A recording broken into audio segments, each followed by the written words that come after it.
কিভাবে if else প্রোগ্রামিংয়ে ব্যবহার করবেন তার প্র্যাকটিক্যাল করে দেখানো হচ্ছে। ভিডিওটা প্রথম থেকে শেষ পর্যন্ত দেখলে একদম ক্লিয়ার বুঝে যাবেন। একটা ভেরিয়েবল নেই, ইন্টিজার টাইপের,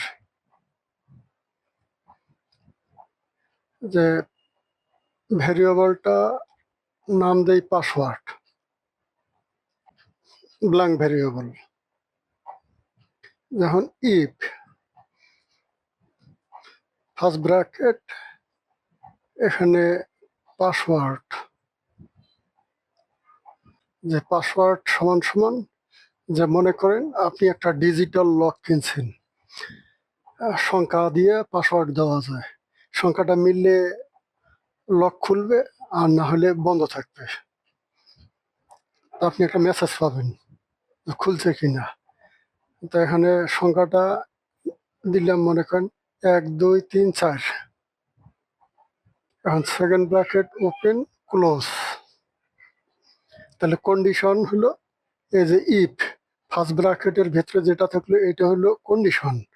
যদি কন্ডিশনটা ট্রু হয় তাহলে আপনি কি করতে চাচ্ছেন সেটা এই সেকেন্ড ব্র্যাকেটের ভেতরে লিখতে হবে। তাহলে ইফ ফার্স্ট ব্র্যাকেটের ভিতরে পাসওয়ার্ড থাকলো 1 2 3 4। যদি এটা ট্রু হয়, মানে পাসওয়ার্ডটা ঠিকই 1 2 3 4 হয়ে থাকে, তাহলে সে একটা মেসেজ পাইলো। সেটা এখানে লিখি মেসেজটা, যে মনে করেন correct password, password is correct লেখা হলো। তারপরে একটা লাইন ব্রেক দেই, ইন্টেল। এখন এলস যদি পাসওয়ার্ডটা কারেক্ট না হয় তাহলে আর একটা মেসেজ যাবে। এখানে লিখি সি আউট, মেসেজটা মনে করেন যে রং পাসওয়ার্ড। তারপরে একটা লাইন ব্রেক দিই, ইন্টেল। ঠিক আছে, তা এটা হলো পাসওয়ার্ডটা এখানে সেট নেওয়া, ইউজারের কাছ থেকে নেওয়া হবে। এই যে পাসওয়ার্ডটা ইউজারের কাছ থেকে নেওয়া হবে। তাহলে এটার জন্য নেওয়ার জন্য একটা মেসেজ তাকে দেওয়া লাগবে। তার উপরে লিখি সি আউট, যে রাইট 4 ডিজিট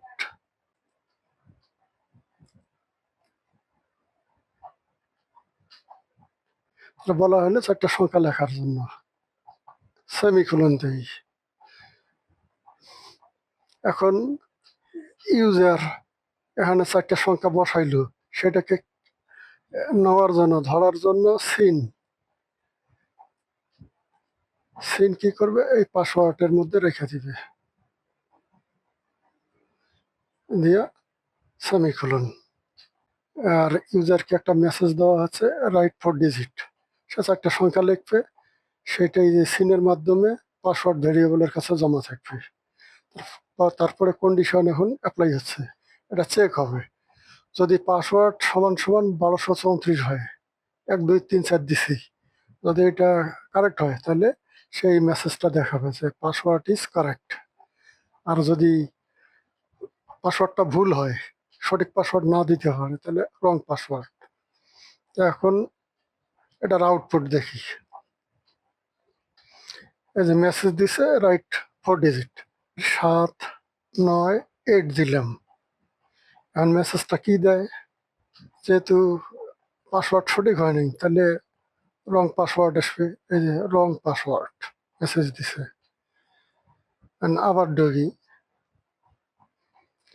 এবার সঠিক পাসওয়ার্ডটা দিই, 1 2 3 4 দেওয়া হয়েছিল, তাহলে পাসওয়ার্ড ইজ কারেক্ট মেসেজ দিল।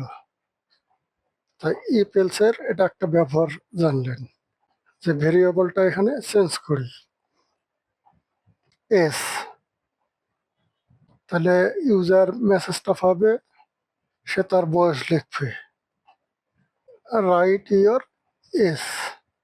ইউজারকে বলা হয়েছে যে তোমার বয়সটা লেখো, সেটা স্টোর হয়ে থাকবে সিনের মাধ্যমে এস এস নিয়ে রাখা দেবে।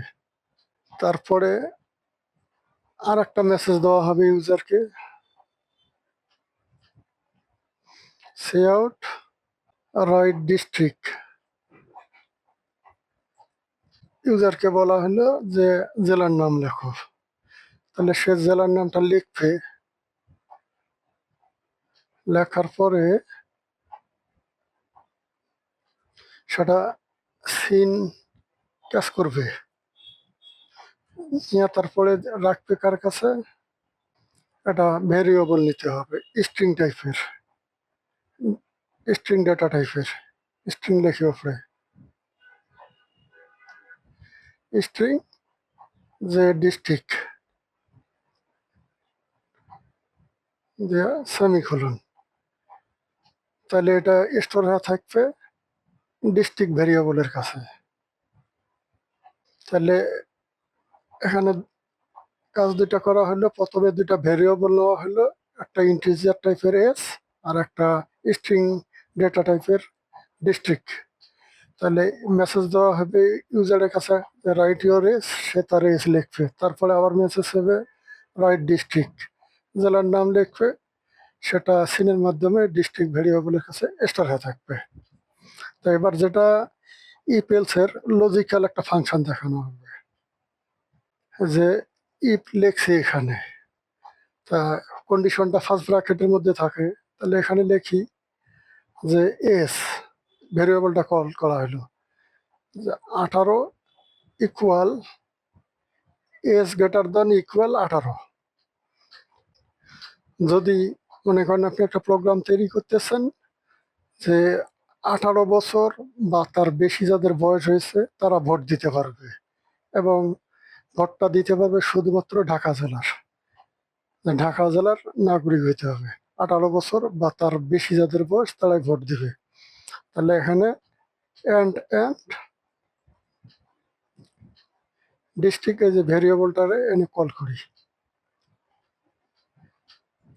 ডিস্ট্রিক্টটা হওয়া লাগবে ঢাকা, এটা ডাবল কোটেশনে ঢাকা লিখি। তাহলে এটাই হলো কন্ডিশন, যে বয়স যদি 18 বছর সমান অথবা তার থেকে বেশি হয় আর ডিস্ট্রিক্ট যদি তার ঢাকা হয় তাহলে সে ভোট দিতে পারবে। তাহলে এই যে সি আউটে এখানে মেসেজটা লিখি যে ইউ ক্যান ভোট গেল। আর যদি তার এই শর্তগুলো পূরণ না করে, উপরে যে দুইটা শর্ত আছে দুইটা পূরণ করতে হবে, এন্ড আছে,